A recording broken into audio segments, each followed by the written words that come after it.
Hello, to those listening. Thank you for doing so. My name is Juan, here with Marc, and Mm. we are two-thirds of the We Like Movies. I was gonna give you a Yeah, that was second there, weird. but I wasn't sure if you were gonna take it or so. I just No, went ahead. I just listened to or I'm used to hearing Kevin's name, so Yeah, I paused and then you paused and I was like, "What's he doing?" And I realized, oh a yeah, tear just fell from my eye yeah, for Kevin Kevin. Kevin can't join us tonight, so we're freestyling for the night. But yes, continue. Yes, yes, absolutely. So we're here, yeah, to bring you some bonus content. Again, it's just two-thirds of the We Like Movies podcast crew, Just two but this is guys just having a fun. exactly just as this is just a little bonus, a little treat for those who want some special Who want attention. this treat? Who doesn't want my treat? Mm, That's always my assumption. man, that's I Um, thought you were going, man. So, those who follow us know that we post our movie reviews every Wednesday morning at 5 a.m., and they can be found on just about any music or podcast platform that you utilize, including YouTube. We are working hard to add all of our episodes to YouTube, which is convenient for some, especially those in other countries. So, whether you are listening for the first time or have been listening to us for some time, please know that we absolutely want to engage with you. Whether you have a differing opinion or you want to make a movie recommendation, we want to know about it. So, please comment. I promise you that we will read it and we will write back. Shout out real quick to all of our listeners in India and all over the world, in the UK, in Spain, and Canada. Thank you for listening. As you well know, we are idiots. We know this. So feel free to let us know when we get something wrong or if there's something that you want to educate us on, as some of our Indian listeners have done recently, sharing info with us about the Indian film industry, which was greatly Mm-hmm. appreciated and it was Yeah. very interesting. This was in our RRR review episode. So let's connect. One of I don't know about you, Marc, but one of the things that really excites me about doing this podcast Mm-hmm. and creating content about film, which is something that we love, is being able to connect with other film lovers out there all over the planet. So definitely hit us up. Yeah, I'm with you on that. Mr. Absolutely. Worldwide over here. Love to Yeah. hear it. Um, I also want to let everyone know that you can see all of our Little Jerry's ratings for every one of our reviews on our website, which is welikemoviesorg.wordpress.com.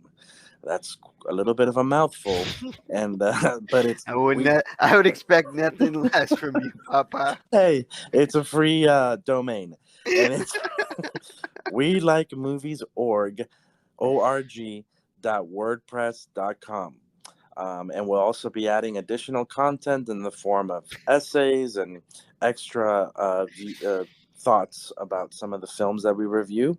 I thought you were about to say we're going to be adding some more words into that URL. You can never have enough. That's what I say. And if you are not doing so already, also check out our Instagram page, which I'm pretty sure we gave the wrong uh, address to in a previous episode, because I think Kevin said it was only we. Um, what is this little line? Under Underscore. yeah, he said it was we underscore like underscore movies, and that's Yeah. all he said. But it's actually we underscore like underscore movies underscore podcast. Well, that's a huge thing to miss out on. Yeah. So A anyway, whole it's damn word. we like movies podcast All underscore in between every word, and then substitute the space for an underscore. yep, which is the little line. And of course, our YouTube page, which is at we like movies dot sometimes. I guess youtube.com at we like movies dot sometimes. Yeah, yeah. Uh, I'm pretty sure that's how it goes. Okay, well, good. I also wanted to let the people know that we are Let them know. uh, trying to do a subscription option where we record special episodes, lots of bonus content and material, literally hours of it, where we do some special themed series, such as our decade series, where each of us is assigned a decade that we have to pick a movie from that none of us have ever seen, and also our 1 out of 3 series, where each of us picks a movie that we have seen but the other two haven't. So all of that delicious content will be available through our subscription service.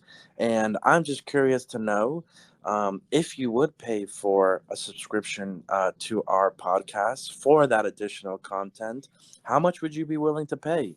Um, Give us a comment and let us know. We would be curious to know.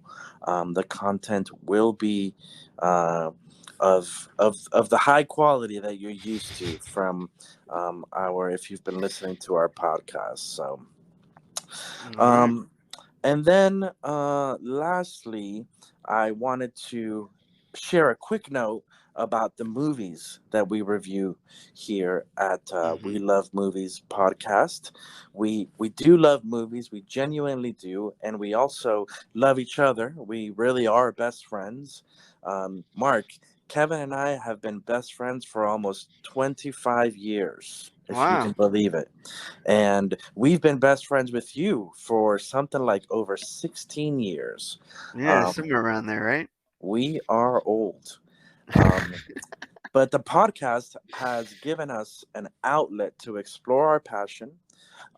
It's also given us the opportunity to create something, which is an itch that each of us has, as well as to connect as friends, because life has changed drastically for all of us throughout those years.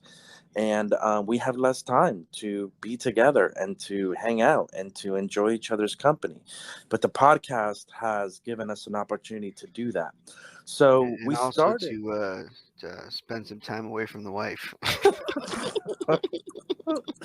Hey, Kevin gets a lot of that time. Oh yeah. so, so we started We Like Movies for those reasons. And really, the only rules were that each of us take a turn picking a movie, and that it had to be a movie that none of us had seen.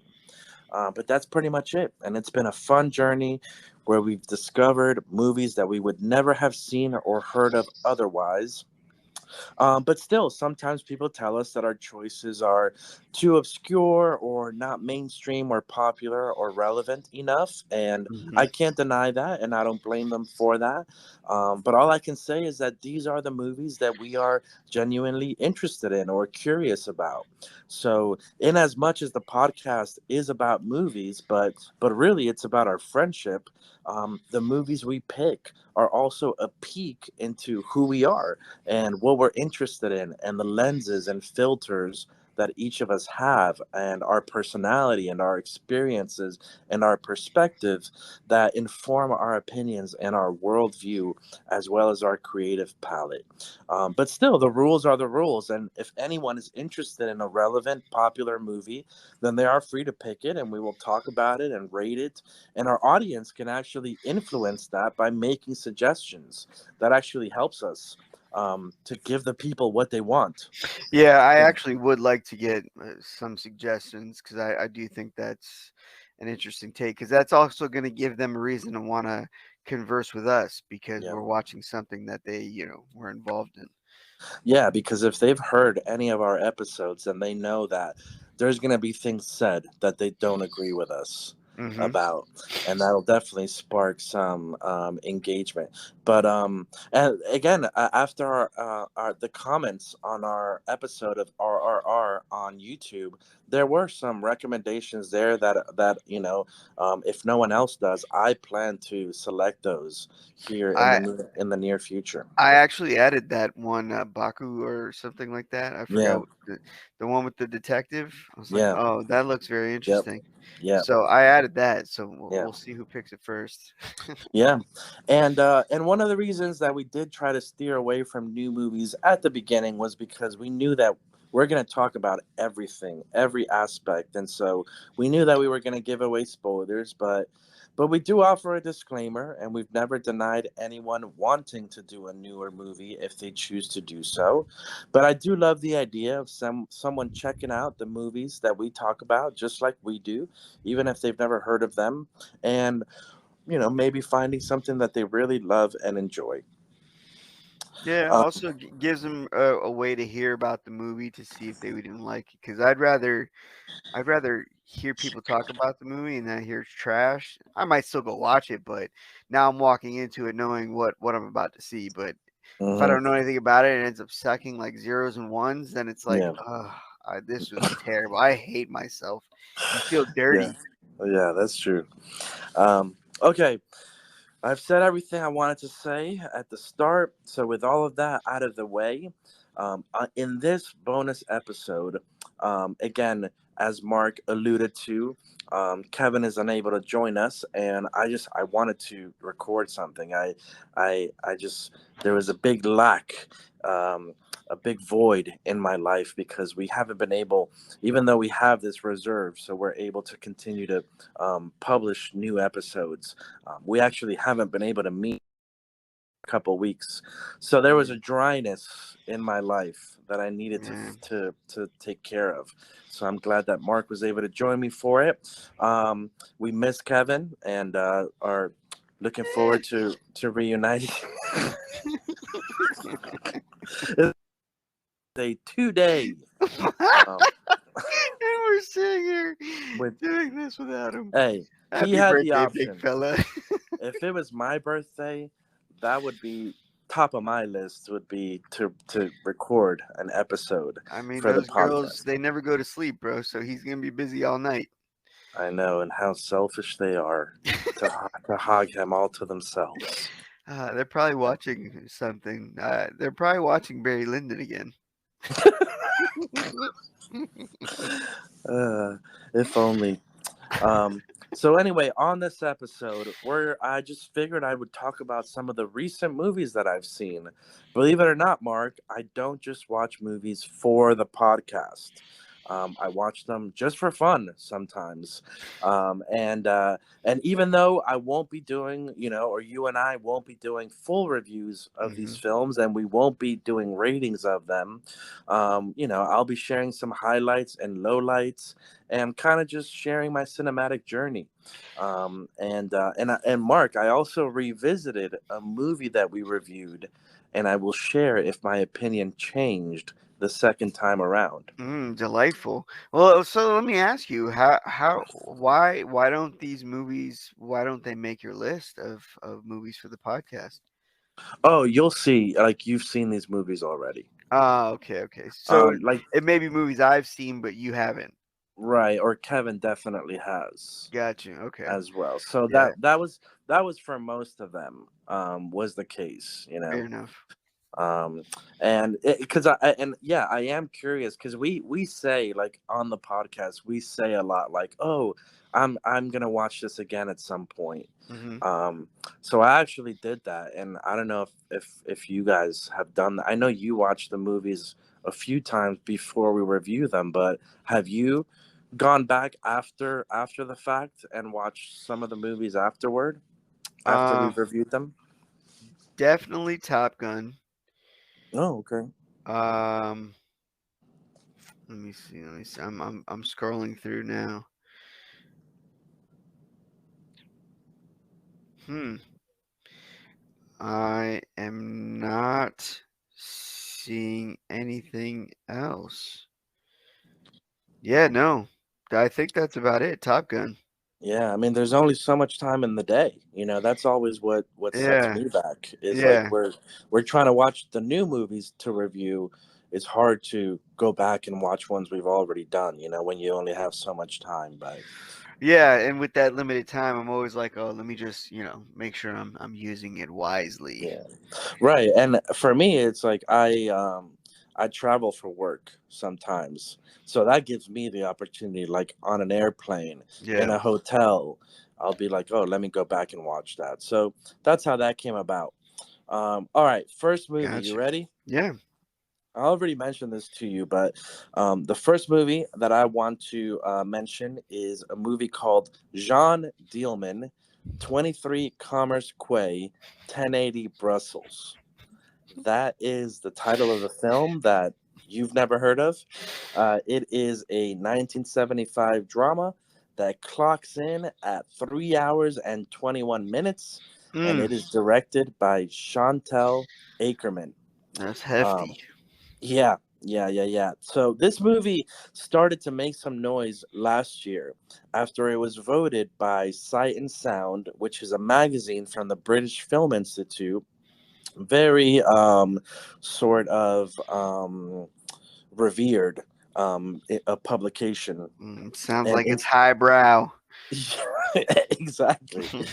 So it was voted as the greatest film of all time. Now, what's interesting about this is that the list is compiled by over 1,500 critics and reviewers and Mm, film industry individuals, but it's reevaluated every 10 years. So the list actually changes over time, and movies rise and fall in rank. It's actually really interesting, and I mm, will link to the website in the description of the episode if anyone wants to look up the list of the greatest movies of all time. But needless to say, it got my attention. yeah. At first, as you said, this highbrow kind of snobby publication.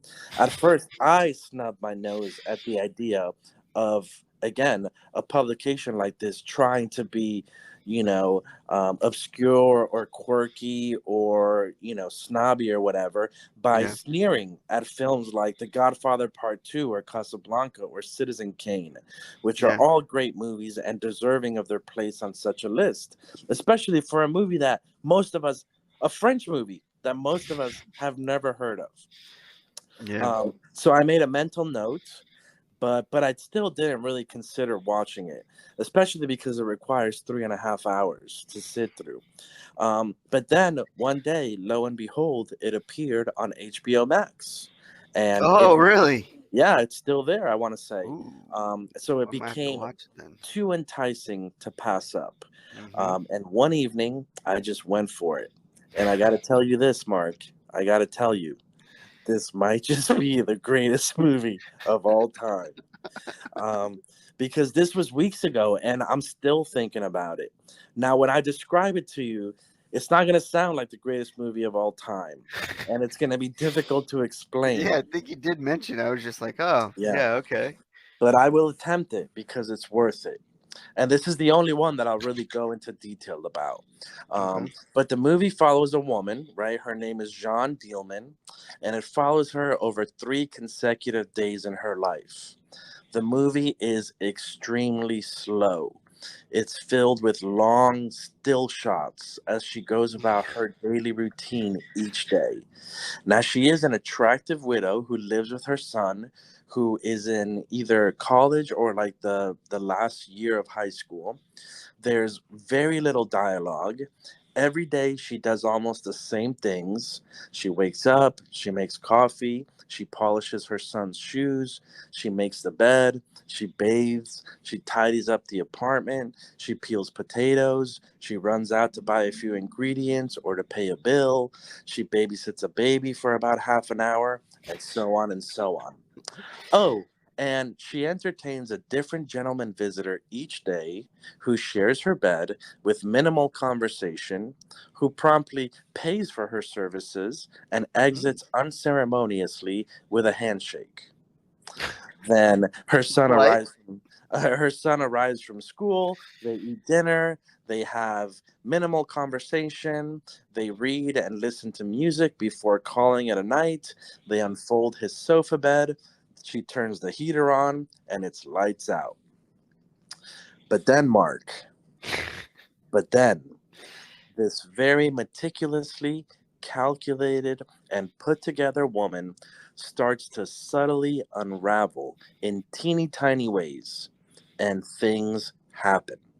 Now, the ending is a big surprise, and I won't ruin it, but afterwards, you can't help but think back on those moments, both the mundane, routine ones, as well as the unexpected, out of the ordinary ones, even to the slightest details of conversation and gestures and symbols, to try Mhm. to deduce a theory about what happened to this woman. So there's certainly a huge element of the traditional role of women in the 70s, and that is a bulk of what the film is challenging. But Yeah. it is also filled with layers that are really fun to peel, which lead to trails of ideas and questions. For example, she's a prostitute. Now, sure, she is a very professional and discreet and classy version of a prostitute, and she seems very unbothered by this aspect of her life. Until she has a conversation with her son, in which he sort of casually says a line, unrelated because he doesn't know what she does. But in Mhm. that conversation, he just kind of says, like, he doesn't understand how a woman could sleep with a man that she doesn't love. And she doesn't really react, but she just Mm. responds by saying something along the lines of, like, well, it's impossible to put yourself in someone else's shoes. Mhm. But it's definitely a moment that you think back on and you wonder about how big the actual impact might have been on her and on her conscience and even on her self-worth, and if that played a role in her undoing. So it's truly a fascinating, very unique and well done film, unlike any I've ever seen. A very challenging movie to get through because it is dreadfully slow, but with a very high sort of intellectual payoff. And so I highly recommend it, as it may just be the greatest movie of all time. Well, it sounds like it's long for a reason because you're watching. I'm assuming that first day is where you're seeing her routine, and on day two, with her slowly unraveling, you remember that, oh, she didn't do that last, the day before, Yeah, and then you go throughout the day, and then on day three, it's the same thing. So it sounds like it's long for a reason, about an yeah. hour a day, and then you have a half hour to end the movie. Yeah, you're absolutely right. And it actually is impressive because it is kind of torturous, especially Hmm. if you don't know what's happening. Like I read about it afterward, Yeah. um, which helped me. But like when you don't know what's happening, you're like, dude, why is there a 10-minute still shot of this lady peeling potatoes? It's Um, tough. It's tough, yeah, man. It's tough, and that's pulled me out of movies because I don't know what's going on and things. That's kind of how it was with the menu. yeah, It was just kind of going all over the place. I'm like, what is going on? Like I don't, yeah, and I had to watch it again, and on my second viewing, which I knew what was coming, I enjoyed it way more. yeah. So it's for some reason it just nags on me after a while. Yeah, but it's, dude, like one of the things that I'll give away, like, again, like she's a very, wait, when you see it, like she's a very put together woman. Hmm. Like even though all She a she brick does is house. like all she does is she's at home all day, she still like dresses up nicely, but then like on one of the days she like miscalculates a button on her blouse. Hmm. Like such subtle things, but they're like, they slowly, when you put them together, and then it's really the ending, that I can't tell you because it would there be if I told you the ending, there'd be no point in anyone sitting through the first 3 hours, because the ending is where it all comes together and you're Yeah. like, oh crap, and then you're like, I got to think back to what I was just watching. Um but yeah, man, but again, it's that sort of that commitment to be like, you know this shot of this person doing this for this long, there's actually a purpose behind it, and there's a Mhm. reason why, I need to show this and then this, and why it needs to hold for so long, and why you kind of have to feel that boredom and that anxiety, but it all means something. Yeah. And so it's sort of like that intention and that commitment and that purposefulness throughout the whole movie that really sets it apart as like, wow, this is a real work, a masterful work of a different type of cinema, you Yeah. know. So yeah. Well, now that with the breadcrumbs that you've given me, I feel like I'll be able to sit through those 3.5 hours and not feel angsty about what's going on because I Yeah. know that the payoff at the end is at least good enough for you to consider this movie the greatest of all time. So, yeah, I think Yeah. that's all I need. I'm probably gonna watch this sooner than you think. Probably Good. like tonight. Nice. Nice. We'll see. We'll see. We'll see. Yeah. Cool. Yeah, no, it's good. It's good. I definitely think it's good. All right. This next film I'm excited to talk about because I know you've seen it, but Hmm. we've never talked about it. But I very recently watched it, and so the film is The Northman. It Mm. is a 2022 action adventure. Yeah. It is has a runtime of 2 hours and 17 minutes and is directed by Robert Eggers. Mhm. Now, Robert Eggers is a very exciting young filmmaker with an impressive directorial record, which, as far as I could tell, only includes The Northman, The Witch, and The Lighthouse, and some short Mhm. films. Yeah. Now, I've seen The Witch, but I haven't seen the Lighthouse, even though I am itching to see it. But not to mention that he's also written them. So he's in Right. that category of director slash Great White writer, Buffalo.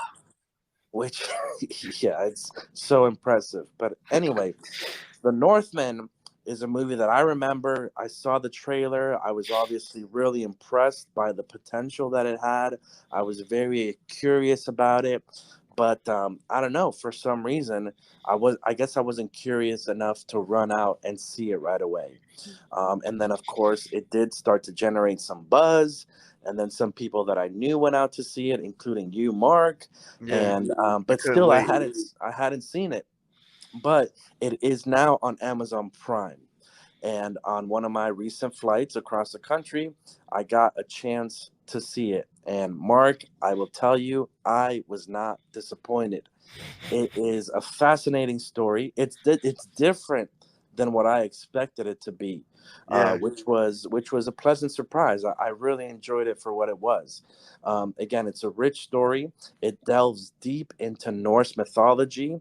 It's a revenge story with great characters, surprises, and twists, and masterful writing and direction. It was violent and suspenseful. It was overall very enjoyable. Even though there were some things in the story that really surprised me, Mhm. including a very cringy scene between a mother and son, although it plays very well into continuing to kind of fill in how evil this one character is, and also, to say that Alexander Skarsgård got jacked for this film is an understatement. Yeah. I mean, that dude blew up for this film. It was ridiculous. Yeah, he was Um, huge. I felt like Anna Taylor Joy and Nicole Kidman, the sort of two sort of female co-leads, both did a fantastic job in this film. I was deceived by Ethan Hawke and how little he was in the film, but he was there.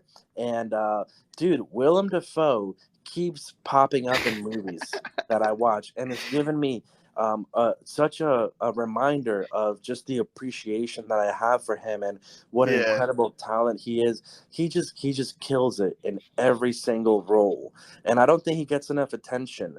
Although he was recently nominated for a couple projects, including the Florida Project. But Oh I yeah, I've been love, wanting to see that.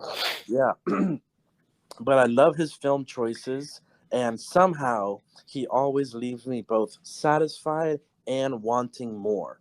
And I really want to go back and look because I have a feeling that he may be the character or the actor that's appeared the most in all the movies that we reviewed. But Yeah, anyway, yeah, maybe, maybe. he really has appeared in so many, dude. Yeah. But what were your thoughts about the Northman? I thought it started off a little clunky. I liked it, but I have like such a fascination for Vikings. I know they, rape and pillage, but I it's like for video games, I really like it in video games.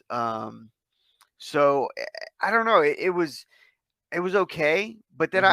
I liked the way it built up and it finally ended. There were some, yes, cringy scenes, and I was just like, all right, I don't know what that was. But it did overall, it didn't take away. But I would say Willem Dafoe's character. I mean, I forgot his name, but I mean he was phenomenal, man. Yeah, The whole time he was on the screen, like I didn't know what was gonna come from him, you know yeah, and it felt like a true wild card, his character. So I actually, now that that's finally out on streaming, I'm gonna watch that again. But yeah, man, yeah. I was happy to go and watch that in theaters. I'm glad I didn't wait. Yeah. I envy you for that. So, my perception of it from the trailer was like I knew it was there was a component of revenge, Hmm. but then I kind of thought like, okay, he goes off and like builds up his army, and then it's like big battles. And it wasn't that at all. It was like kind of him on his own, Yeah, plotting his revenge, and then finding Anna Taylor Joy, and then even the way that their relationship, to the point that it unfolded towards the end, like I was super surprised by that, and just the way that the characters evolved, and um, but uh, but all along, I mean, it definitely had a great payoff. I wasn't expecting what happens to the character at the end. hmm, Um, yeah, so in many ways, like it was very different than what I expected going in, but it wasn't bad. Like it was yeah. still a great, enjoyable movie. Again, very well directed, very well written, very awesome like imagery and action and Yeah, it was very well shot because I mean, action in movies can be so like headache inducing for how yeah, much they move the camera around. yeah, You didn't have much of that here, like especially with the one-on-ones. You could tell that. I mean, those fights, you saw the swinging, you saw the motions, you could see what was happening. So yeah, like that was even more gripping for yeah. the movie. But it's rare to see a movie have action like that where it was so clean and cut. No, and then it even had good twists, where Yeah. like all along, and this might give away too much, but you're kind of thinking one person is the bad guy, but then it actually turns out it's this other person, Yeah. and so it kind of keeps you guessing too, and yeah, it was definitely a movie that I mean, I kind of had an idea where it was going, but at the Mhm. same time, it was somewhat unpredictable, Yeah, which there were which steps along the way you weren't expecting. yep, and great performances. So, I know you've seen The Lighthouse. Have you seen The Witch? Yeah, yeah. So, what are your feelings about Robert Eggers?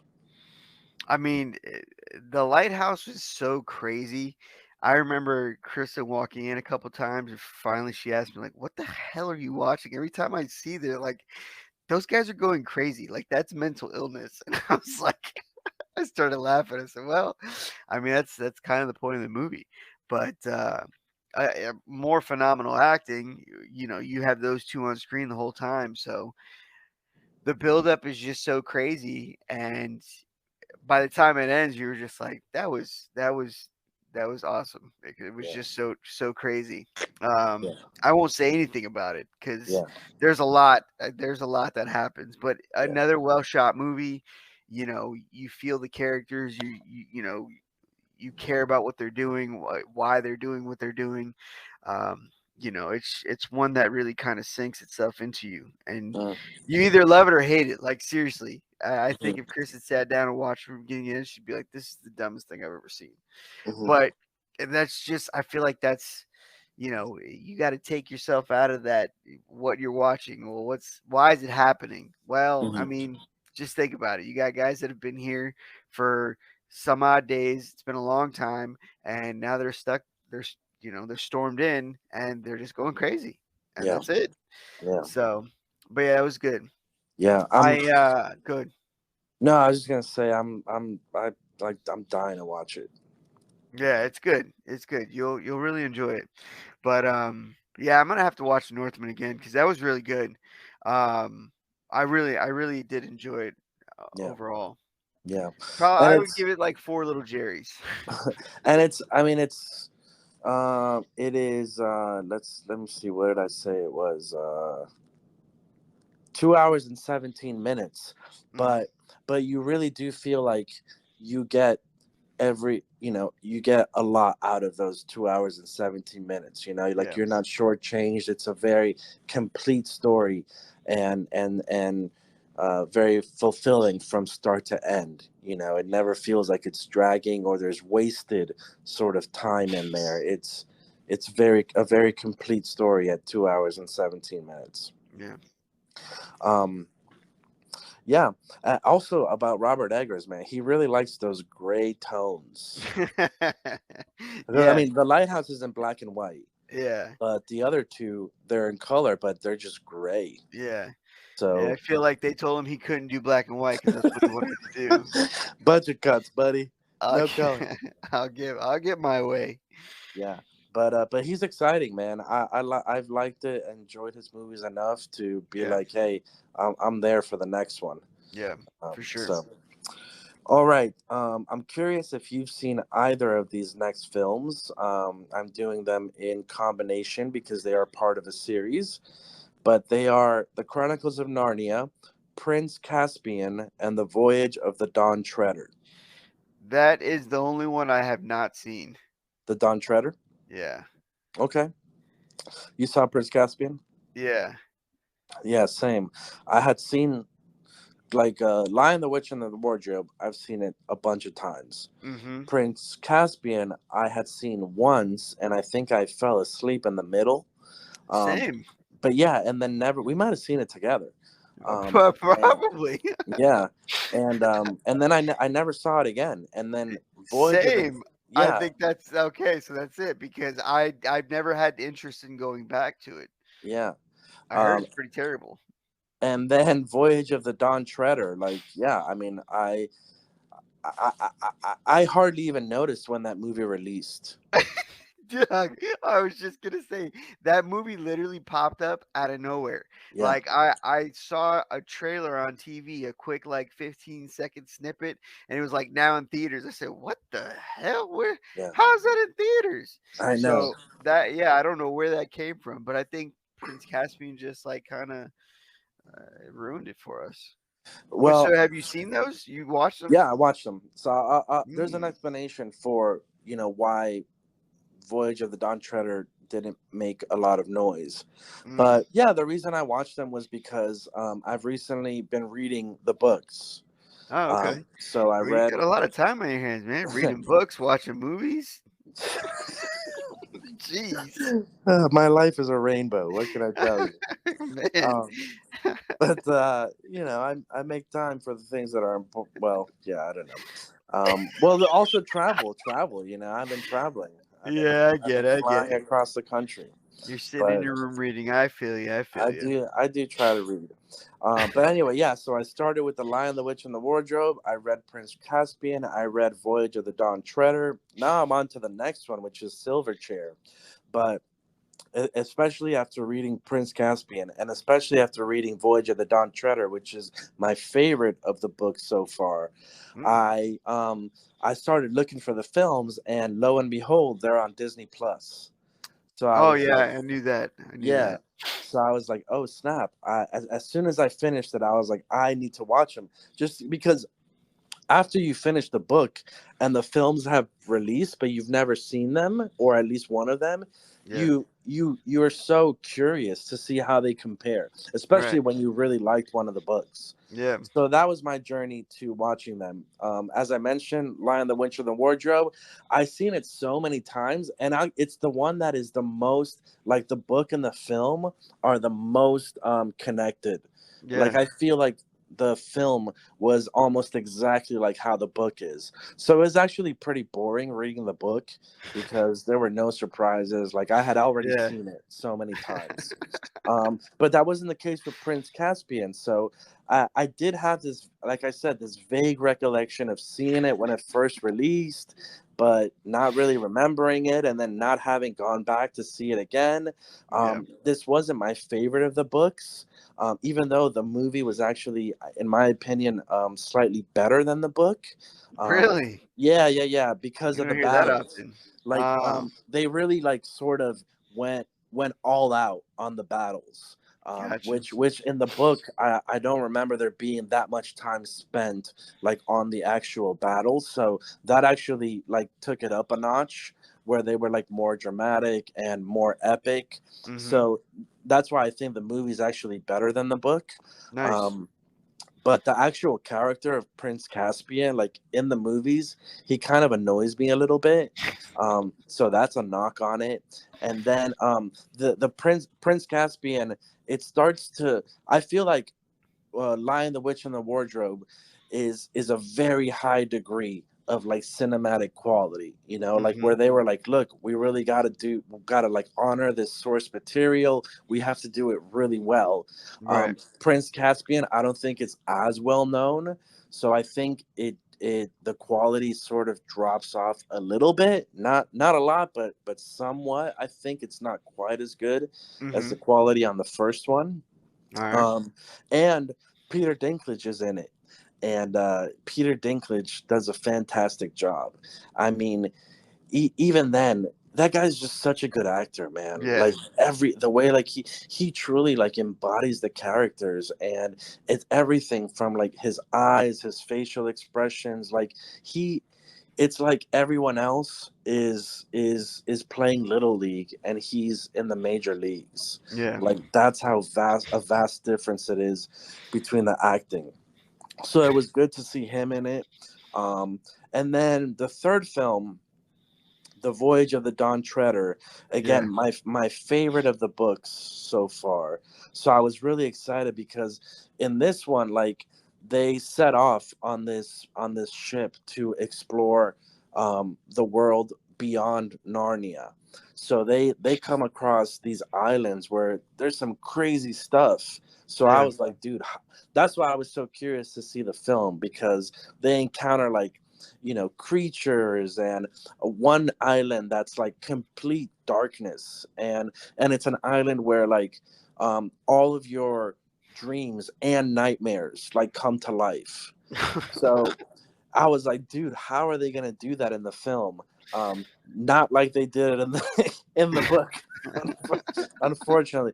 But here's the thing: um, by Voyage of the Dawn Treader, for some reason, like Disney jumped off the boat, and they were no longer connected. Like Disney had nothing to do with this film.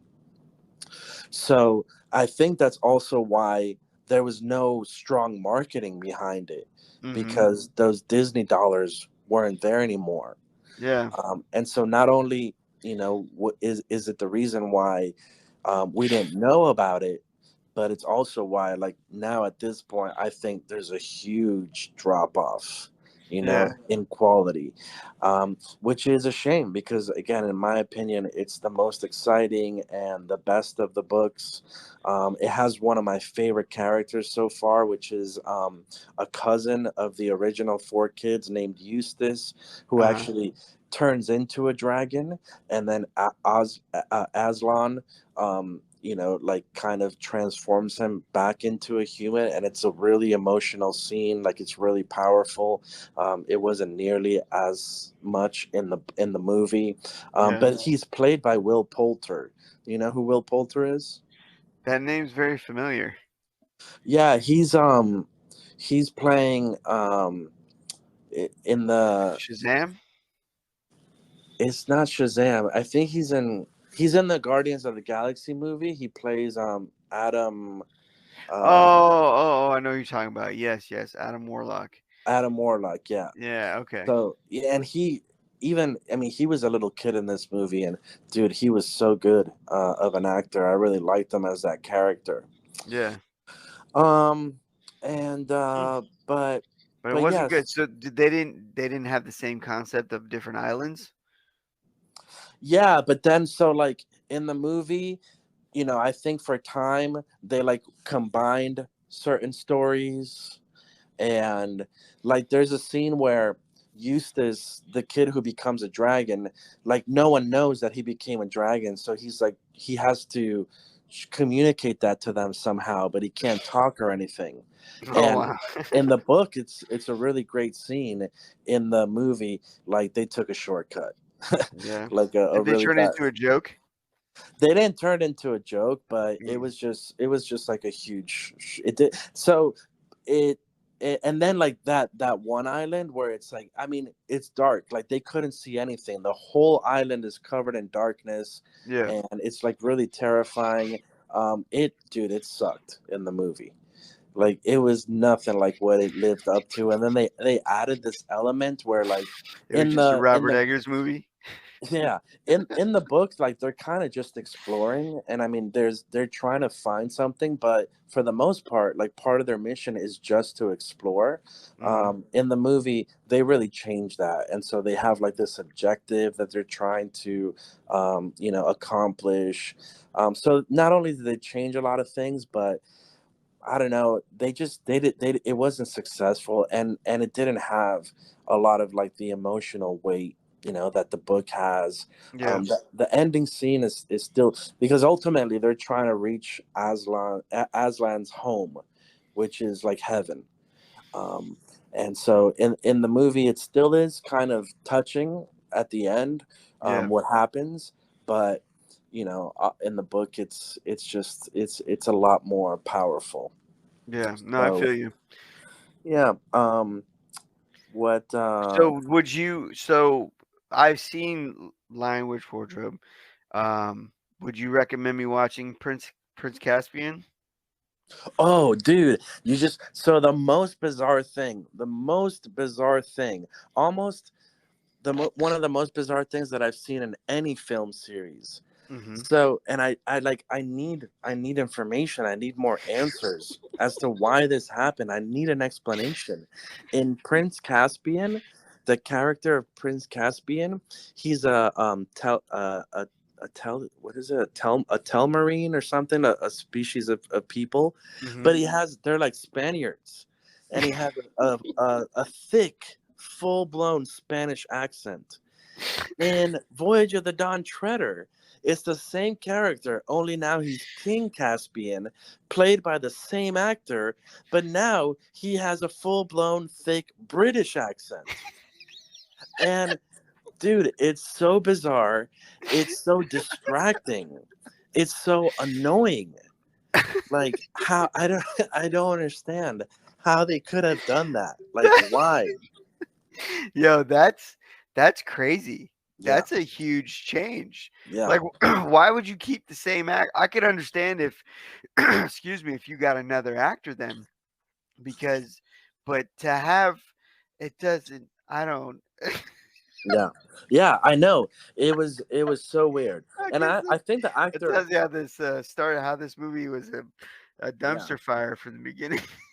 it kind of is, dude, and it's such a shame. So to answer your question, I would say that they are worth watching. Don't expect, to be blown away, but I would say they are worth watching, especially if you have no plans of ever reading the books. Yes, I don't. Then I think that you won't experience as great of a disappointment. Yeah. Okay. And again, because the source material is so good, Hmm. that still carries into the films. It's just that the films are not quite as good Yeah, as you the don't get all as the the meat book. and potatoes. Right. And then of course by the third one, because Disney's not there, then remember that, the quality also drops You pretty get significantly, but it's still good enough. Now what is exciting is, again, I don't think this is happening anymore, but at one point, the director Joe Johnston hmm was rumored to direct the next one, which is The Silver Chair. Yeah. And if that happened, dude, I would sign up in a heartbeat because he's pretty good, and Yeah. it would be like such a vast improvement from I don't even know the directors of the previous films. Like I've never heard of them. And I think the most popular one was the first one, right? I don't remember who it Oh was. yeah, absolutely. So and that director did the Most first popular, I don't two. remember who it was.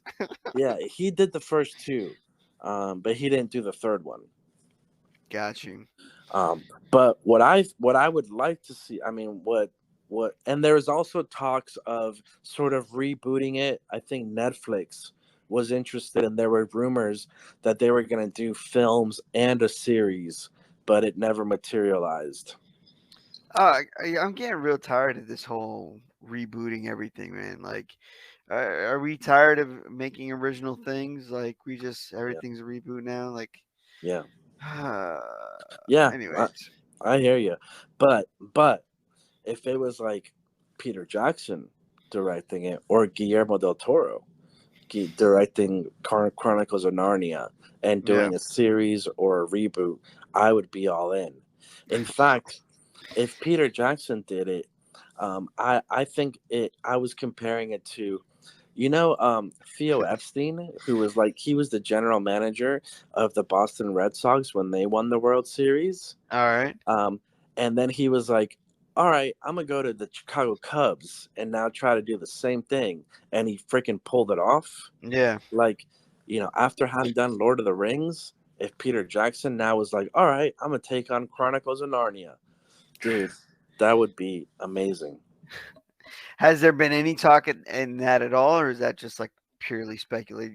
That's a bucket No, list. no, that's just my fantasy bucket Got list. you, got you. Yeah, yeah. That would be pretty But dope.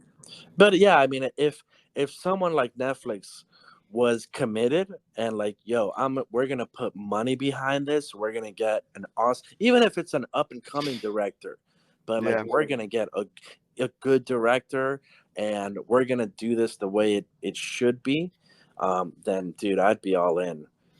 yeah, Especially as a series, because like you said, now you can get the meat and the bones hmm. of the novels, then yeah, that would be amazing. That's a fun little game. Imagining directors doing series. Like, I would love if Quentin Tarantino did Indiana Jones. Oh, there'd be a Like, lot of bro. there'd be a lot of swear words. Oh yeah, and there'd be way more blood. But I mean, can you imagine Yeah, more dialogue with Indy like that? That'd be incredible. yeah, that would be awesome. Yeah, that would be fun to do those reimaginings. Yeah, yeah, because my Um, mind's going everywhere now about that. all Anyways, right, this next film, I'm very curious to hear if you've seen it. hmm. It is Neon Demon. That's the modeling one, right? Yeah, Yeah, it I've seen is. it. Yeah. You seen it? Hmm. It's a That's Rent. Yeah, What's that guy's name? Nicholas Winding Refn. Yeah, there you go. A 2016 horror thriller. It's an hour and 58 minutes long. Now, I haven't made a list of top 10 favorite films of all time in a long time. Um, and the list certainly has changed since the last time I did one, which is probably when I was in college. Hmm. But if I was to make a list today, it's very possible and maybe even likely that the movie Drive would be on that list. That's Hmm. how much I freaking love that movie. And every time I watch it, bro, I'm just in awe of like some of the shots and the story and the Hmm. character development. The Ryan Gosling character of Driver is one of my favorite film characters of all time. And so, because of that movie, Nicholas Winding Refn will always have a very, very special place in my heart. But man, have I hated the other movies of his that I've seen, which Uh, include Valhalla Rising and now Neon Demon. I haven't seen Only God Forgives. Have you seen that? no, I've given up on this guy. I don't want to watch any more of his stuff. I was gonna say I haven't heard good things about it, but but I probably will see it at some point. But I don't know how you felt about it, if you remember, but Neon Demon was not good. No. And the main problem is that it's so heavy handed and it's not really clever, man. It's like too direct with its message, where it's obviously condemning vanity. I mean, Yeah. it's set in the world of fashion. They keep talking about how beautiful this girl is. The other ones are clearly jealous of her. They want what she has. Then she starts to buy into it, where she gets really conceited and whatnot. Like, it's not subtle at all. But the problem is that if you read his interviews, like, he thinks he's being subtle. He thinks it's like some profound message. It's like, no, dude, it's completely obvious. And so it's really not interesting. It would have been more interesting if it was actually about a demon. Um, and I guess, I mean, in some ways it might have been. I'm not sure. Ah, Um, yeah. it That's what the subtlety is. It was about being possessed by a demon Yeah, I mean, you kind of you it definitely you know who likes di- fashion. yeah, it displays some like level of occult, Hmm. or like evil, but Yeah. it's a really blurred line between that and like perhaps reality. For me, it kind of felt like a very flawed sort of modern take on something kind of resembling The Picture of Dorian Gray, where that's, Yeah. obviously also about vanity, Yeah. but it didn't really deliver on what it promises as a horror or a thriller, except for, I mean, a scene that I will never be able to erase from my memory, which is when one of the characters has sex in a morgue with a dead body. Dear Lord, was that horrifying to behold. I never Ah, want to see that again, bro. It was horrible. yeah. It it did. How do I don't know how to say this. I feel like the reason why it went so hard in the paint is because that's what the real world is. There. I mean, that's just what most most of the world is like. So maybe that's why it didn't seem so subtle because, and I got to really, push it home because people aren't going to understand. I kind of feel like that's the world. And that's why it was, maybe it felt, but for us, we're like, yo, okay, we get it. Oh my gosh, shoving it down my throat here. You mean in the sense of like the vanity aspect Yeah, of it? yeah, Yeah. yeah. Because that it Yeah. did. That was. I mean, I felt like there was something going with that, but at the end of the day, it fell flat. Like, yeah, Yeah. I remember rolling my eyes a lot and laughing a lot, um, and saying the same thing, bro. This guy was he was a one hitter. That's it. Yeah, I know. He's got nothing else. Cause I saw Valhalla Rising and I was very upset about how do you mess that up? Yeah, It starts off so great and then it just I don't know what was happening with what. yeah, And yeah, man. So I said, I think I saw Neon Demon before Valhalla Rising. Then I finally went to Valhalla Rising, and then I was done. I'm like, nope, I'm not doing it again. I'll probably watch like the first half hour of Valhalla Rising again, and that's about it. I'm almost.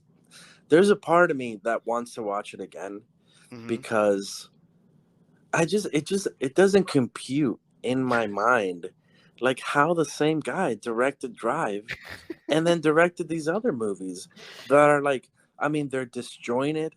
They don't seem to make any sense. Whatever he's trying to say is not communicated well. I mean, it's so kind of obscure that it's beyond sort of real like comprehension in a way that is truly digestible. It's so bizarre, and yet, man, Drive is so good. Did So he wrote Drive? it's based off a book, Ah, um, okay. and I don't think he did the screenplay, but I'm not sure. I think he just directed. Got you. But man, he I don't know, man. He found a pot of gold at the end of the rainbow, or something. But he captured it with that one, and maybe he will again. But certainly not with Neon Demon. And another problem with the movie is that there is not one likable character in the movie, Yeah, which that's true too. is really hard as an audience to have anything to hold on to and to like. The only one that you like in the first half of the movie is Elle Fanning's character, who's the lead. Yeah. But then she buys into what the fashion game and what Hollywood or LA or whatever is selling, to the point where she becomes really hideous and unlikable. And so, not one character, even certain characters that make good choices, they're, you know, they're also like, there's one guy that is like really protective of her, but Hmm. he also is an older guy that is trying to get with her and knows that she's 16. So it's like they're all horrible in their own way. And so that's But really all, hard. all happens in the real world, man. All of Yeah. it. Yeah. So, And we don't vibe with that lifestyle, so that's why it's probably hard for us to enjoy it. dude, the other thing, I don't know if you remember this, but there is a scene in this movie. It's like at a party or at a club, Hmm. and I've never really actually come so close to like having a seizure in a movie. Like it was this flashing light with this music for so long, dude, that I was literally almost going into a panic, because I was like, I'm either gonna have a seizure or throw up or get sick. Both. And like I've never had a seizure and I've never passed out. So That's this pretty was like good. uncharted territory for That's me. pretty good. And bro, like I'm not exaggerating. Like I don't know how people, like anybody else who maybe is susceptible to those things, Yeah. could really sit through that and like not have a really bad episode. No, they probably wouldn't sit through that. They would either fast forward or just never watch that movie. Dude, it was bad. Like Yeah, and it was like, it'll definitely trigger someone like that. why would you do that? Like it was such a bizarre choice. Like your movie's already hard enough Bro, he to. was trying to Men in Black you and erase your memory. I wish he did. I wish he was successful. It wasn't enough light, so it didn't work. That's why you're upset. Yeah. Ah, that's pretty good. Well, and then maybe it wasn't Nicholas Winding Refn. Like I don't know if he's worked with the same like director of photography or cinematographer, but like some of the one of the best aspects of Drive is the shots. Hmm. Like his use of mirrors and like angles and slow motion, and I feel like that's practically non-existent in his other films, at least not to that level. So I don't know what the issue is there, You gotta. but I think you get a lot of slow shots of Valhalla Rising, but you're making me want to watch Drive because I haven't seen it in a very long time.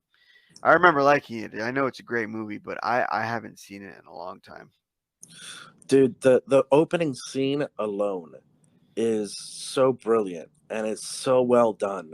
Like it's one of my favorite things in film. Period. Is even just the opening scene of that first heist, and Yeah, like how much planning went into it. Tells you so much about the opening scene. It almost tells you everything you need to know about the character. yeah, And now for the rest of the movie, you're like, all right, I know who this guy is and I know what he's about and I like him. It's so good, man. yeah, yeah. I gotta watch that one again. All right, so that's Neon Demon. Last but not least, I have a series of movies that I have watched over the last few weeks. Uh And they are all Wes Anderson films, huh. starting with Bottle Rocket, my most recent one, which was The Grand Budapest Hotel, Mm-hmm. um, Isle of Dogs, Mm-hmm. and a rewatch of The French Dispatch. All right. So, after we recorded our episode on The French Dispatch, Yeah. there were some things that just didn't quite sit right with me, particularly because I love Wes Anderson. Uh huh. Like, I'm a huge fan. And so I realized that there were movies like Isle of Dogs and like Moonrise Kingdom and like the Grand Budapest Hotel that like I had a bad taste in my mouth about them. But the reality is that either I fell asleep in them or I only watched them once. And so I Mm-hmm. felt like I didn't have enough context to really be able to like judge them accurately. All So right. I wanted to rectify that. The first one that I watched was Bottle Rocket. Have you seen that? No, I have not. That was his first film. It's okay. It's definitely at the bottom of my list of Wes Anderson films. Mm-hmm. It has its moments. You know, Owen Wilson's in it, Luke Wilson's in it, but ultimately, like the characters are not relatable. Um, the story's interesting, but it's hard when you can't connect with any of the characters, and you just feel like you're just an outsider, kind of looking in. You know, and even as interesting as the story may be, you know, it's not quite enough. And even I think that if you were a fan of Wes Anderson films and you Mm-hmm. watched this movie without knowing that it was a Wes Anderson film, I don't think you would ever guess that it could be a Wes Anderson film. Maybe that's when he was becoming. He was learning about himself. Yeah, no, totally. You know, that, I mean, it was his first film and it was a very low budget, you know, and Yeah. I think I want to say that Owen Wilson probably had a lot of maybe the bulk of the writing because it kind of seems that way. Yeah. I'm not sure. That's merely speculation, There was a but lot of wows. wow. Um, Wow! but Wow! Wow! the most impressive thing is that after this, he went and made Rushmore, which I think in our episode you said that you hadn't seen Rushmore, Right. but when you see it, bro, and if you see Bottle Rocket, you'll see it is like an astronomical leap from Bottle Rocket to Rushmore, and it just blows my mind how Yeah. that was his next film. Like you have to you definitely if you never watched Bottle Rocket, like you have to see Rushmore. I think Um, maybe he took a couple classes in between movies. Maybe it could have helped. Yeah. It You could have never know. helped. You Yeah. never know. Um, so that was Bottle Rocket, and then I wanted to give the French Dispatch another chance because I Mm-hmm. felt like maybe I was a little harsh on it in our episode, and so I wanted to reevaluate that. But I was pleasantly surprised that I was pretty spot on the first time around.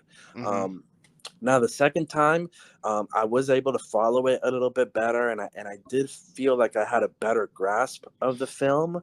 Yeah. Ultimately, I don't really think it's about the separate stories. I think the heart of the film is about Bill Murray's character, who's the editor and the owner of the French Dispatch, but mainly about how he like championed and supported the writers.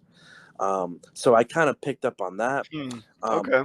my favorite one was still the one about art, which is called The Concrete Masterpiece. It still felt like the most kind of exciting and interesting one to me.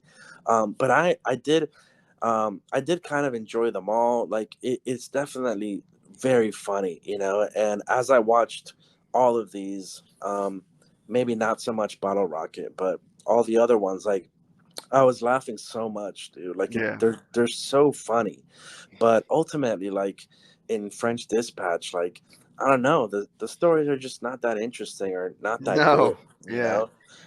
And so that was a problem, you know. And even the most interesting stuff, which was the Bill Murray and the writer stuff, like there was so little of it, you Mm-hmm. know. Like in the one that you guys really liked, which was the one about the the kid who gets kidnapped and then they send in the chef. Mm-hmm. I think it's called like something about a police station and like the chef or something. Um, like the best part was at the end when the chef is talking about how, the poisonous radishes were this new taste, Yeah. like, but again, it was funny throughout and like entertaining and amusing, but not really gripping, Yeah. and not really with the weight, It that doesn't I'm even have to be gripping. Like it wasn't interesting enough. Like yeah. it was just kind of enough for me to continue watching. But I'm just going, yeah, we gotta move along. Like let's go. Yeah, and so one of the things that I realized, that's different, and it's not necessarily bad because again, I enjoy still watching these movies, but it's definitely different. Is that these movies, they don't really feel like they're as personal to Hmm. Wes Anderson. Like if you watch Rushmore and you watch the Darjeeling Limited and you watch the Royal Tenenbaums, like you get the sense that like something about these stories is personal to Wes Anderson. But like with these, it just seems like he's like, oh, these are good stories. They're stories that I like. Yeah. I find them interesting, but they don't really feel as personal. So I think that has a lot to do with it. Um, I feel like he had some short stories that he wanted to do, so he figured let's roll them all up into a movie, and that's what I'll make the movie about. These short stories. yeah, well, like the French Dispatch is clearly expressing his love and appreciation for an era of the New Yorker magazine. Hmm. So it's kind of like an ode to them. Yeah. So I guess you could say that's personal, but it's a personal interest. It's Yeah. not a. And then at the end of the Grand Budapest Hotel, it says it has a in the credit scenes. It says that it's also like a dedication to a particular writer who I've never heard of, and like Hmm. his stories. Got you. So that also is like a tribute. So again, it's to something that Wes Anderson likes and appreciates, but it's not like something more personal about like his own relational or familial dynamics or Yeah. anything like that. um, Okay. but I was a little harsh on the Grand Budapest Hotel, and again, I didn't feel like that was fair because I didn't really remember it. I think I fell asleep, which is the same thing that happened with Isle of Dogs. I don't know, like must have been a period in my life where I was really sleepy. um, but I rewatched it, and dude, this one I freaking loved. I think you said you watched it once too, right? Yeah. But Yeah. like you didn't really think much of it. Yeah. Dude, the second time around, I was much more like honed in, focused, and it was so good. It was so funny. And again, I definitely realized that there were things the first time around that I kind of missed, and I had an incorrect understanding of the story. Hmm. So this time I understood it a lot better. I was able to follow it, and it's actually quite suspenseful in this chase and in the different elements that are happening. Again, Hmm. Willem Dafoe, another appearance by Willem Dafoe. Yeah. He's really good in it, and again, aside from perhaps these stories not feeling like they're as personal to Wes Anderson. Again, the other big difference is that um, in Darjeeling Limited and in the Royal Tenenbaums and in Rushmore, like he used like these like actual songs from writers and that were like songs from his library that he would put into the movies, and like he doesn't do that anymore. He Hmm. just does like instrumental scores, Yeah. which again, it doesn't seem like a big deal, but some of the most memorable scenes for me from those earlier movies were ones that I have a connection to through that music, and even just like how well it was utilized in the Yeah. film. Like I think in Royal Tenenbaums, he uses a Simon and Garfunkel song, Hmm. that's really cool. Like it was just a really cool scene, and like he doesn't do that anymore, Yeah. which is really interesting and like puzzling. Like I wonder why he's made that change. He only had 20 songs on his playlist, so gotta make a movie about these. Gotta You make movies ran and use these. out. He doesn't listen to any more music though, so he ran out. I mean, he's not Um, missing anything, so I don't blame him. but but it was really good, man. I loved it. Ralph Fiennes did such a good job. I know we all loved him in The Menu too. Yeah. Uh, I'm a little conflicted about him because apparently he's on the Jeffrey Epstein travel log. Oh, really?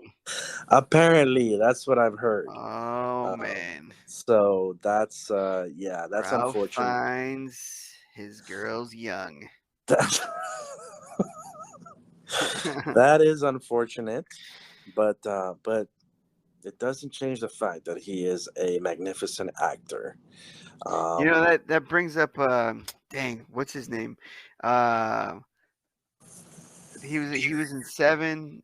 He was in that show on Netflix, the oh, Kevin political show. Spacey. Yeah, there you go. So Kevin Spacey, with everything that he's done, do you Yeah, still look at his body of work and go, "Ugh, I'm disgusted. I can't watch that." I look at him that way, um, but I still, I mean, yeah, he was great in Seven. He was great in what was the American movie, American Beauty, Mm, and a lot of movies that I saw him in. He was great in. yeah. I think I think when you find out, it's not like this Ezra guy that's the Flash. That it's like we know what he did.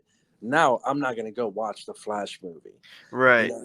So like I may not watch future Kevin Spacey movies, but the stuff that he did before I knew about that, All in a right. way, in my mind, it's like I can separate it and I can still say like, yeah, that guy is gross, but this So movie that's or that the was his BK period before knowledge.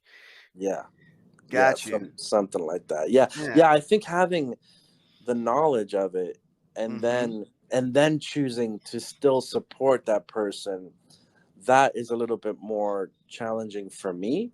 I don't judge people for it because I do think that for artists, it's like a lot of it is inconclusive, but like some people stop listening to Michael Jackson.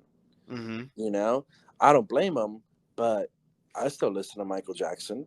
Yeah. And I'm not, but maybe it's because I maybe haven't been convinced, that he did the things that he's been accused of.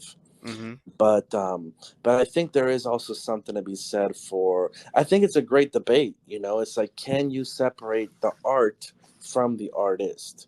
And where do you draw the line, and what does that look like? I think each person has to determine that for Yeah. themselves based on, how much they know or how they're comfortable with that. But I think there's a lot of factors, like what the person has done, and Mm-hmm. I don't know. I don't know. Maybe at the end it just comes down to personal preference and what you're comfortable with, and That's if you exactly what can it's live gonna with be. yourself. Yeah. Whatever you can helps you sleep at night. That's Yeah. that's basically what it's gonna come down to. Yeah, yeah, yeah, yeah. Because obviously it doesn't equate. Like, just because you watch a Kevin Spacey movie doesn't mean you're like co-signing and approving of everything that he did. You know? Right. Or the lifestyle that he lived. Right, right. So yeah, it's like that would be like me never watching any movie that Harvey Weinstein ever produced. Yeah. It's like that ain't gonna happen. Because he did all Quentin Tarantino's movies. Yeah. So, Yeah. but yeah, it's definitely a good point of conversation. Yeah. But Grand Budapest Hotel, I loved it. Mark, you should watch it again. Um, it is, man, his dialogue is like so quick sometimes that I don't know how you could follow it without subtitles and even having to rewind a little bit sometimes. So I think that maybe takes away sometimes from like just watching one of his movies at least one time and then Yeah. having to make an opinion about it. Um, and then lastly, Isle of Dogs. I think you said you never watched it or you fell asleep trying to watch it. Yeah, I've gone in and out. Like I think I've pieced the movie together, but I haven't seen it in, like, its in entirety. Dude, so good, man. I Yeah, I second believe time it. around stayed with it the whole time. Like it is wonderful. Like it's like perfect. I Yeah. have nothing bad to say about it. It's really so good. I mean, we've already during the Pinocchio episode talked so much about how impressive stop motion is. Mhm. And then, you bring Wes Anderson into it, which we already saw what he did with Fantastic Mr. Fox. Now with Isle of Dogs, I mean, he's going to Japan. He is like it's dude, it's so good, man. I remember That's just the set pieces were really yeah, impressive, not yeah, just the but characters. and then yeah, the characters like the dogs are Mhm. just awesome, and then you got like Bryan Cranston, a who's a newcomer to Wes Anderson films, but Mhm. then you have like Jeff Goldblum, who is a constant in Wes Anderson films, and his character, dude, is so funny. He's this dog that like loves to gossip, so all the time he's like, "Hey, did you hear about this?" And he's like always sharing information with, dude, like the dynamics with the characters, and it's just such a good story. Yeah. It's really really good. So overall, I'm so glad that I went back and watched these because I think Wes Anderson was a little tarnished for me based on Mhm. these incomplete sort of viewings that I had and these impressions. Um, so having gone back and watched them, and being and having now this experience, it in a way kind of salvaged Wes Anderson and reminded me that he is still making great movies. They're different, but he's awesome, and I love his films and his style and his voice and everything that he does, and so I'm glad that I did that. There you go. Yeah, sounds like you're crushing hard on Wes Anderson here. Yeah, yeah, for sure. You guys had a little breakup and now you're back. Yeah, and I Got mean, puppy dog love right now. it is. It was a bit of a breakup. I certainly was had this feeling of like disappointment, and like, oh man, you changed. You're not the same person. But I didn't know who you are anymore. he walks in one day with a box of chocolates and roses, and I just Mm, swoon, so you're a cheap date. Noted. just just like the first time. Lovely, lovely. So yeah, those are some of the films that I have You've been watched able to over. sneak in. Yeah, and it's been probably over a time span of like a month and a Yeah, half, maybe 2 months. I feel you. But yeah, I mean, anything that you've come across, I doubt it because you just don't have the time. But No, yeah. I started watching The Last of Us, and it's been a pretty interesting show, but uh, it's kind of falling into like the typical video game feeling that I get is that like I stop caring about the story and I just want to like see things blow up. So like mhm, the episodes where they're talking, I'm just kind of like bored. And then when well, not zombies, or when the infected finally come out, I'm like, oh, this is awesome. And then I go back to being bored. So I don't know. I gotta see. There's one episode. It was two guys. They thought they were the only people on Earth, so they decided to live together and make sweet love to each other, and we get to see that. And so that was a tough episode to watch. mm, yeah, I've never fast forwarded through a show like so quickly. there's an actual like love making scene. I mean, yeah, you see it. They like start. They lay on top of each other. Hmm. You don't see any nudity, but they're naked, and you know what they're about to do. Like their penises are currently touching in the way that they're Okay, laying on each other. yeah. So yeah, um, I don't get why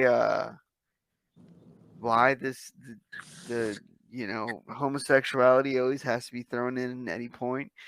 Because according to people who played the game, you just know that these characters had a relationship, as in they could have been friends, they could have been Mm-hmm. lovers, but they decided to take it the lovers route. Yeah. So it's just whatever. I Yeah. guess we had Yeah. to see that, but outside of that, the infected are pretty cool looking. Yeah.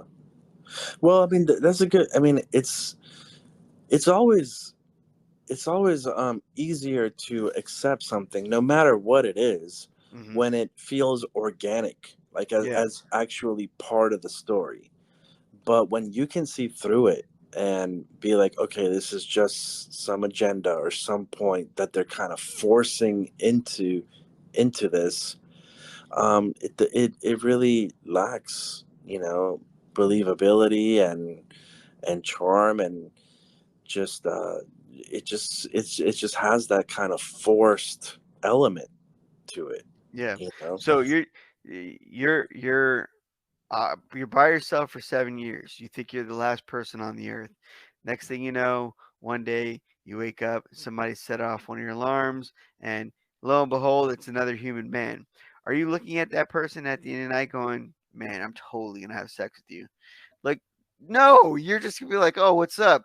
I thought I was the only one here. Oh, cool. And that's it. You're going to hang out, like, barbecue. Like, you don't look at him and go, yep, we're banging tonight. And I don't, I can't, even if it's been 10, 15, 20 years, I can't do it. I can't go Right. that route, no matter how alone I Right. am. Right. Yeah. But But yeah, that was a so, whole episode. I mean, you kind of making it sound like these guys weren't gay before this happened. Yes, I felt like that's what was implied. And Really? they see each other and they're just like, well, a mouse, and then that's what happens. That's literally what like I feel like that's what it was. Like I want some. I know it's been long for you too. And I know you want some. So like I'm willing to give you some if you're willing to give me some. And they were both in agreement. Yeah. And that's how it went down. And obviously you do that long enough, I guess you start catching feelings. So they fell in love. And Mm. it kind of just trails off like, oh, what happened. Anyways, Yeah. but yeah, so it's just it's always tough watching that because I just feel like there's no point in it for like Yeah. let that just be a real life thing that people have to deal with. I don't know why we have to put it in TV and movies and shows like anyways. But yeah, that's all I've been able to watch. I'm like 2 episodes behind, so I'm barely watching it. But Yeah. I think there's two scenarios where that realistically could happen. hmm, One is the one you just described, which is a zombie apocalypse, and yeah. the other is prison. Yeah, yeah. No, but I feel like in prison, like unless you're doing life, like there's a way out. So okay, 30 years, I could be with a woman again. I think something else crazy would have to happen. Like all the women die, and there's just men. Mm. Are we gonna start having sex with each other? Because it's just us. Mm-hmm. It's just us. Like Juan, I can't have sex with you, bro. I can't do it. I'm not gonna do Mm-hmm. it. I Yeah. don't want to do it. Yeah. No offense to you, but no, I'm good. I Yeah. can live my life never having sex again. Yeah. You know, but Yeah. we're just supposed to look at each other and go, well, no girls are here, so who's going down first? Like, Right. so yeah, that's it. Just, anyways, that's where it went. Yeah. But other than that, it's been okay. It hasn't been bad, but it's also getting kind of boring. So we'll see what happens in the next 2 episodes. Is there anything that you could sort of on the spot kind of think of as what might be your favorite video game to film adaptation up to this point? Um, I think Metal Gear Solid would be a great. No, but Uh, that has already been made.